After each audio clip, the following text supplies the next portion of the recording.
So let's look at some of these players of this weekend and how the players actually did. What I want to start with is the Warmasters from the WTC. So these are the single players events. And I went with the number one performing org player from the singles events, which this was Francisco Ventura from Portugal. So excuse me. So he only lost one game and then he had one draw. So that's pretty sick. So let's take a look at him because I do have a slide for this, so it's better presentation for my kids. So of course we have Francisco Ventura. And shout out to all the gets in the chat. See you guys. I know it's late. So we have War Horde, double beast boss, one with cunning but brutal, Ghazghkull Traka, war boss with follow me lads, followed by another war boss, 2 battle line units, which are both beast nagaboy units, followed by 3 trucks, 1 10-man unit of flash kits, 2 minimum size units of Gretchen, 1 minimum size unit of Mega Knobs with a twin kill saw and a power claw, right? Like we always talk about when you're looking at what your Mega Knobs bringing with gas, you're bringing 1 power claw, 1 kill saw because you're getting sustained and lethal on the wall, and you're getting, you know, just built in with gas on himself on 5+. Therefore, you're just going to look at your opponent what you need, and you're going to pick that profile. Since you're not going to be able to use both of them, it's not an extra attack, guys, right? If you're a newer player, understand 1 power claw means you're going to get 3 power claws attack using 1 twin kill saw. It means you're going to get just straight up 2 kill saws attack, unless it's the law, of course, right? The lack of them not being twin link is irrelevant. For a basic, I would say if you're running a 5-man unit of Mega Knobs, they need to be twin kill saw because you're not getting the gas potential, +1 to hit, +1 to wound, and the lethal 5+ sustains. So that's why that's the best matchup like combo if you're bringing your Mega Knobs, but you want to bring them with gas, which I say 2 to 3 is all you need. Then we have 2 what I like to call scalpel units of knobs. In this case, he's using them more like machetes, where he's just straight up running in there with 2 bricks of killing knobs, followed by 3 5-man units of Storm Boys. I think it's awesome how we're loving Storm Boys even more and appreciating their potential. One thing I think people are appreciating them more for now in Nexus is just running out and touching stuff, as before you used to have conditions that you could actually do at secondaries while you're in combat. Storm Boys being able to advance and charge all game means that they're not only there to just drop and do a secondary, I would say they're not even in there to drop into someone's backfield, as most opponents screen very well with Grey Knights and backgrounds around and redeploy shenanigans. It's for the most part, you're just letting them know I can do it. You're going to get screened. But so really you have 3 units, you go, okay, one's for the first game, I'm going to be able to jump into the middle of the table. One's for my screening when someone, you know, tries to get into me and get a charge off. And then the 3rd unit's for deep strike, for example, right? Or maybe even the 2nd unit's like, I'm going to help it in an odd offensive push where it's going to be a unit that runs up next to my beast boss unit and it's going to throw a grenade at someone for me and not even charge, right? Something like that. That's how he would say he would run 3 mans of Beast Snagger Boy units, and that's really like Beast Snagger Boys, 3 units of Storm Boys. So I love this list. No fat really on it. Pretty elite. And most of the killing potential just comes from the 4, what was say two Beast Snagger Boy units and then 2 knob units. Then you got just gas chilling there, right? Gas is the multi damage. This is playing very simple on the battlefield, right, guys? You're pretty much supporting 2 on 2 different flanks, and gas is holding the middle. There you go. 3 Storm Boys to start doing the trades off. Boss Snick Rat to let them know if I needed to redeploy into someone's backfield, then I can do it, or I can play the early game and kind of stage up and slowly start leaking points to get you to come out to play. Really like it. I thought it's back to the orc basics, but back to the core. This very much looks like an orc index. Today's sponsor, Baron of Dice. So Baron of Dice has great dice. They have actually enabled us to give these dice out for our paint competitions. So I greatly advise that you go out there. We have a link in the description for 5% discount. That's of course because nobody likes taxes.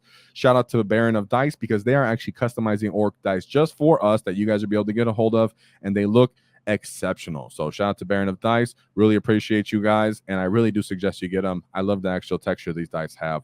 Beautiful, beautiful, beautiful. So let's take a look at his win path for Francis Ventura, as he only lost 1 game at the Warmasters. So going into, and I'll take a look at the chats, don't worry, in a bit, guys. So make sure you guys get stuck in there, just letting more people fill up because, we started later this evening. He's Blood Angels, Sons of Sanguinius, which of course, Sons of Sanguinius break that threshold with their +2 to hit, +2 to strength, where they can actually wound us effectively, where normally they kind of don't. So we have Lamartis, 2 units of Sanguinary Priests with jump packs. These are their 5+ Piano Plane Boys, 5+ Piano Plane Boys, and then the Sanguinor as their Warlord. 1 unit of Assault Intercessors as the battle line. Cannon, followed by 3 units of Assault Intercessors with Jump Pack, 2 units of Ball Predators with the Storm Cannon. I actually did, of course, come and show you the Ball Predator, as we might look at the Blood Angels a bit today. So let's take a look at their Ball Predator real quick, in case you're not familiar with it for my gets.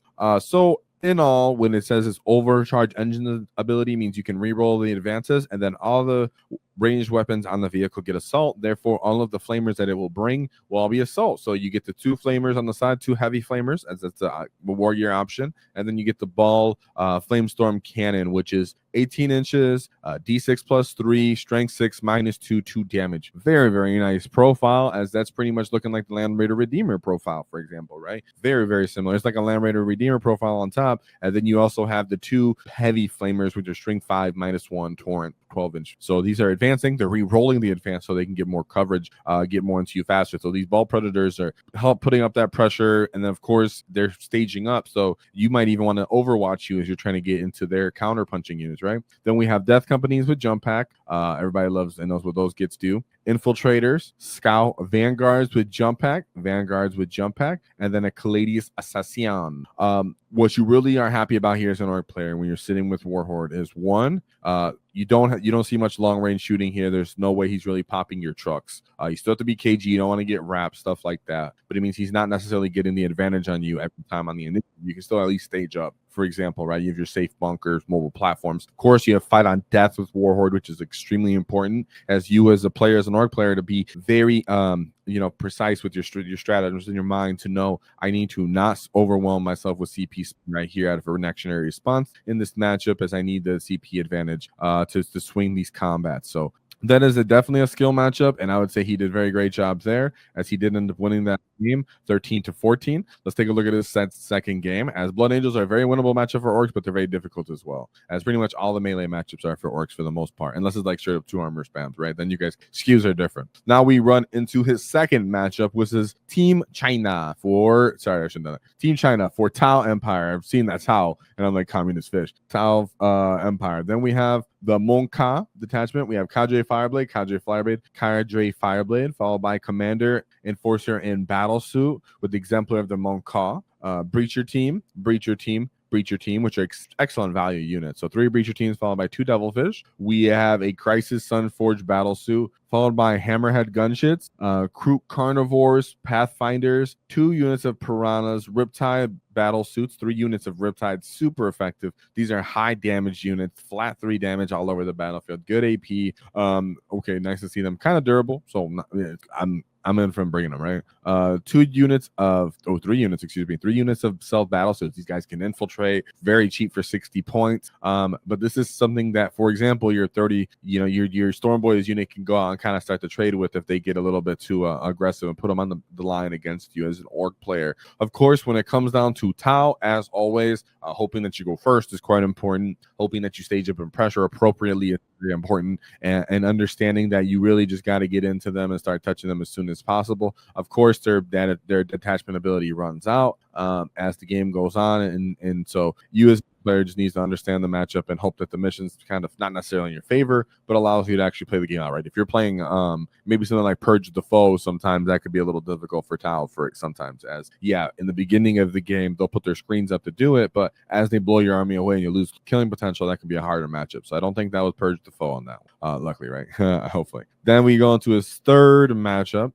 He did win that Tau 1 14-6. Then he goes to his third matchup, which is the Thousand Suns. So these are respectable armies nonetheless, of course, at the WTC War. So Warmaster. So he has a good path going on here, guys, that he's getting some good matchups here. So he has Thousand Suns, Arrowman, Infernal Master, Magnus the Red, Thousand Sun Sorcerer. So he has the ability to kind of stop your moving capabilities with his sorcerers and their movement debuffs. Then we have 1 10-man unit of Rubrics, followed by 4 units of 5 Rubrics and a Zangor. 1 Rhino, Mutalisk Vortex Beast, and a 1,000 Sun Cultist. Very, very character heavy list right here, right? You do love the fact that you at least have Beast Snaggaboy units. You have a bunch of AP for any time you do get into combat. You like that the Beast Snaggaboy units can at least pop the Mutalisk Vortex Beast. You can at least have double threats on the battlefield for Magnus so he doesn't get too lenient and allow you to run into him too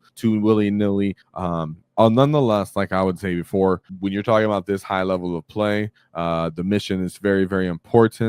Who end up going first here and what the familiar it is with each detachment, which these players would be very familiar. 1,000 Suns, like I said earlier, when we look at faction versus faction, is an army you can beat as an orc player because even a somewhat diminished unit of orcs can run into these T-Suns once they get touched and start beating them up, limiting their scoring, killing them. But you just got to be capable and aware of all of their movement shenanigans, all of their damage throttling potential, and their movement debuffs to you. So shout out to Francisco for dealing with 1,000 Suns, getting a 13-point win right there. Now he's going into his 4th game, which this was a tie, which is respectable because ties happen, especially WTC. It was funny because when we looked at Meta Monday, he said that the WTC Warmasters events, I believe it was, the singles event, this one itself, had about 41% win rate, which is the lowest one he's ever recorded for an event because there were so many ties, because it was like this style of platform of scoring. Therefore, him only having 1 tie is actually pretty nice because a lot of people just were having several ties at these events. So he went to straight War Dog spam. So he has War Dog Stalker followed by another War Dog Stalker. 1, 2, 3, 4, 5, 6 War Dog Brigands, and then 4 Carnivores followed by Nurglings and the Pop Bringer.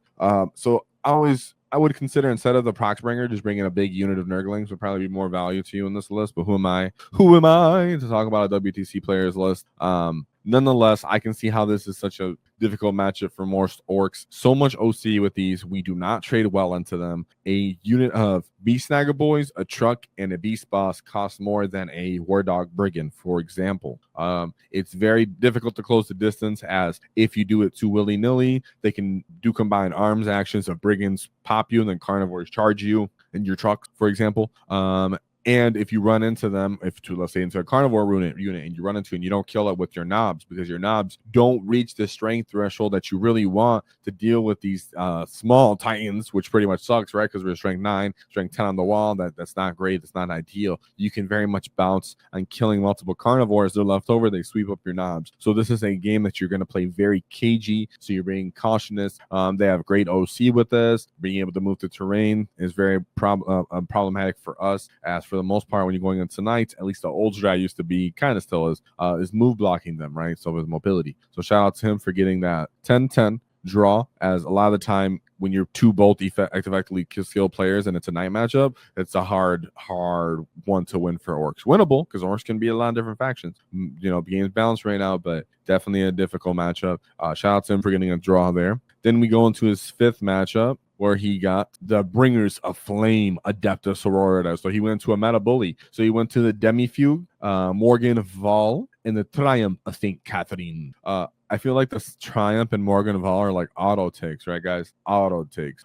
We have Sisters of Battle, 2 units of Immolators, 2 units of Castigators, a Dominion, 2 units of Dominion Squad, Paragon Warsuits, 2 units of 3 Paragon Warsuits, 2 units of Seraphon, and then a Sisters Novitius Squad. I actually am a fan of this list. Having multiple of those Dominion squads means you can go break them into combat squads a bit better. Emulators, Castigators, not too much that you feel like you get overwhelmed. So it's a very, pretty well thought out list, yet I am suspect to believe that my boy went first here. Hey, Francisco, if you're out there and you see this, let me know. Did you go first on the Sisters matchup? Because getting a 14-point win here, because Sisters kind of work in a similar sense to Tau, like we talked about earlier, where you really got to just close the distance on them, guys. I know they're scary. I know that they want to meet you in the mid-table and kind of just kill you up like that.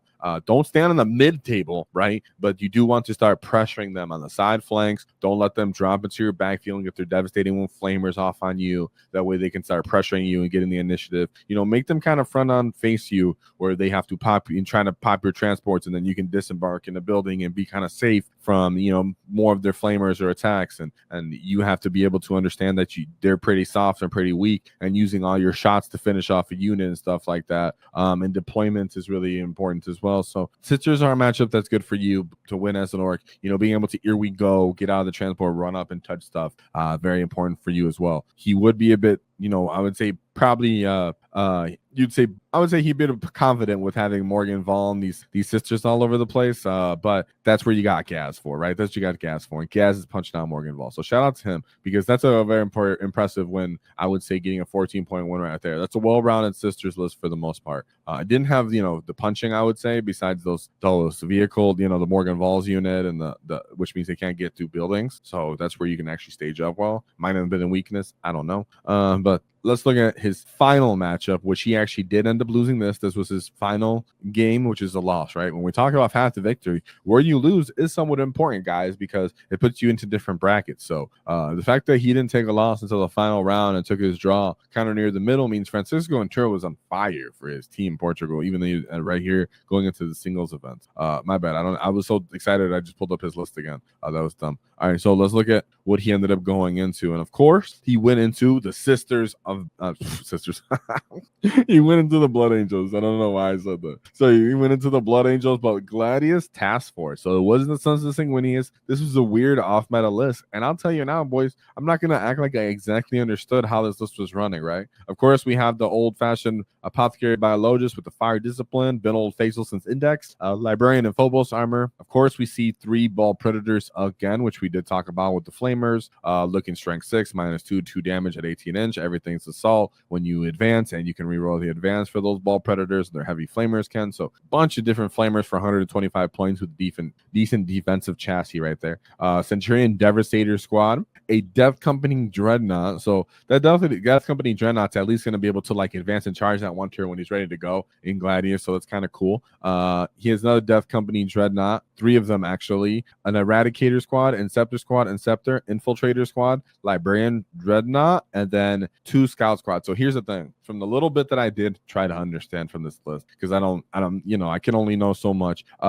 What he ended up doing here was with this Librarian Dreadnought, he would make a bubble, I assume, to defend these Dreadnoughts. Either he puts them on each one flank, depending on the matchup. But this Librarian Dreadnought, because it gives abilities to not only infantry, but to even those mini dreads, right? So right here with this Librarian Dreadnought, when it says Shield of Sanguinius, Aura, Psychic, when friendly Adepta Sororitas units are within 6, they have a 5 of Field No Pain against mortal wounds and psychic attacks. Therefore, these guys actually get a built-in defensive ability to our dev wounds and other armies as well that have dev wounds. As that's changed, just like for custodes and for psychic attacks. So now these dreadnoughts that are on this matchup and all these vehicles have potential to have psychic defense, defensive mortal wound defense, which is very annoying and problematic for us. And then you have Wings of Sanguinius, where you can actually pick up a Adeptus Astartes infantry unit within 12 of the Psyker. We have to roll for it, blah, blah, blah, but you get uppy downy. So you get, a built-in uppy downy from the Dread Knight, where you can have maybe Eradicators jump up and come down. For example, they don't have to really reliably always come off the battlefield edge, or if they do, they can get move again after that, or Centurion, something like that. And then you have Bell Predators kind of stage up like little crappy versions of Land Raider Redeemers, but for the most part, they can play a somewhat similar role in that case when they have Dreadnought support for the counter charging in this case. So very, close game right here, as it was a 9-point loss, but I'm pretty sure we can understand as Orc players how that would be an interesting matchup. It's a Gladius. You're kind of like, what is this doing? There's a lot of vehicles. You get its Dreadnoughts, and then you get uppy downy, and you get our dev potential and defense. So shout out to Francisco Ventura. We'll take one more look at his list real quick with his War Horde singles events, best performing Orc player, getting 45th. He had 2 beast bosses, one with Cunning but Brutal for the fallback and charging, Boss Snikrat, Ghazghkull Thraka, of course, making his appearance on War Horde, War Boss with Follow Me Lads for that great ability to close the distance with Here We Go. War Boss, 2 Beast Snagaboy units, 3 trucks, 1 10-man unit of flash kits. Gotta love how the flash kits made the appearance. I do wonder, hey, why wouldn't he just break them into 2 5s? As you would assume that a lot of the strats are going into other things like fighting on death, Umbrella Carnage. So if he has received this, shout out Francis, which you really always bring a 10. I always recommend people bring 2 5s. You let me know. Then we have 2 Gretchens, followed by Mega Knobs with the nice combo that I always mention. 2 Knob units with Power Claws. Love that they're 2 10-man units. These are straight up killy. You need to punch out these 2 armor save armies. He was ready to do that here. Then 3 5-man units of Storm Boys, as Storm Boys have become even more valuable as time has gone on. So shout out to Francisco Ventura for his singles performance. If you enjoyed the clip, check out the full video here. If you'd like to see more tactics, click here. Let's get stuck in, lads!